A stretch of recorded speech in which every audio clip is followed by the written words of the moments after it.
তোমরা যারা ক্যালকাটা ইউনিভার্সিটির আন্ডারে অল অ্যাফিলিয়েটেড কলেজগুলির মধ্যে সেকেন্ড সেমিস্টারে এক্সাম দিয়েছিলে, তোমাদের রেজাল্ট কিন্তু পাবলিশ করা হয়ে গিয়েছে, বাট তোমরা অনেকেই কিন্তু রেজাল্ট এখনও দেখতে পারোনি। তোমাদেরকে বলে রাখি, ক্যালকাটা ইউনিভার্সিটি সেকেন্ড সেমিস্টার তথা যে কোনো সেমিস্টারের রেজাল্ট দেখার জন্য ওয়েবসাইটের লিঙ্ক রয়েছে দুটি লিঙ্কের মধ্যে এবারে একটি লিঙ্কের মাধ্যমে বা একটি ওয়েবসাইটের মাধ্যমে তোমরা খুব সহজেই রেজাল্ট দেখে নিতে পারবে। বাট সিউ এবারে একটি ওয়েবসাইটের লিঙ্ক কিন্তু দিয়েছে সেকেন্ড সেমিস্টারের রেজাল্ট দেখার জন্য, বাট এখনও পর্যন্ত সেই ওয়েবসাইটে প্রবেশ করাই কিন্তু যাচ্ছে না, ওয়েবসাইটটি খুলছেই না। তাহলে রেজাল্ট দেখব কিভাবে? তোমাদেরকে বলে রাখি, যে নোটিশটি দেওয়া হয়েছিল সেই নোটিশটি কিন্তু রিয়েল রয়েছে। আজ তোমাদের দুপুর 2টোর পরেই কিন্তু রেজাল্ট পাবলিশ করে দেওয়া হয়ে গিয়েছে, বাট এখনও পর্যন্ত স্টুডেন্টরা কেউ রেজাল্ট দেখতে পাচ্ছে না। তার কারণ টেকনিক্যাল প্রবলেম কিন্তু হচ্ছে। ক্যালকাটা ইউনিভার্সিটি এবারে যে ওয়েবসাইটের মাধ্যমে সেকেন্ড সেমিস্টারের রেজাল্ট পাবলিশ করে দিয়েছে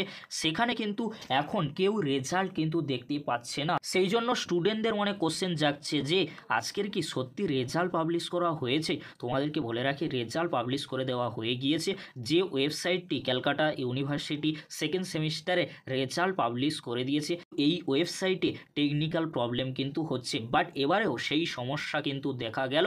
বাট ক্যালকাটা ইউনিভার্সিটি দুটি ওয়েবসাইট যদি দিত তাহলে এরকম কিন্তু প্রবলেম কখনোই হতো না। তোমরা যারা রেজাল্ট দেখতে পাচ্ছ না, তোমাদেরকে একটাই কথা বলবো, তোমরা আজকে সেকেন্ড সেমিস্টারের রেজাল্ট অবশ্যই দেখতে পাবে। তোমাদেরকে কিছুক্ষণ ওয়েট করতে হবে, তাই তোমাদেরকে বলবো তোমরা কিছুক্ষণ ওয়েট করে যাও, অবশ্যই তোমরা সেকেন্ড সেমিস্টারের রেজাল্ট দেখতে পাবে। এই ছিল গুরুত্বপূর্ণ আপডেটটি যদি হেল্পফুল হয়ে থাকে অবশ্যই ফ্রেন্ডদের কাছে বেশি বেশি করে শেয়ার করে দিও। আজকের এতটুকু, পরবর্তীতে দেখা হচ্ছে নেক্সট কোনো একটি ভিডিওতে। ভিডিওটি দেখার জন্য তোমাদেরকে অসংখ্য ধন্যবাদ।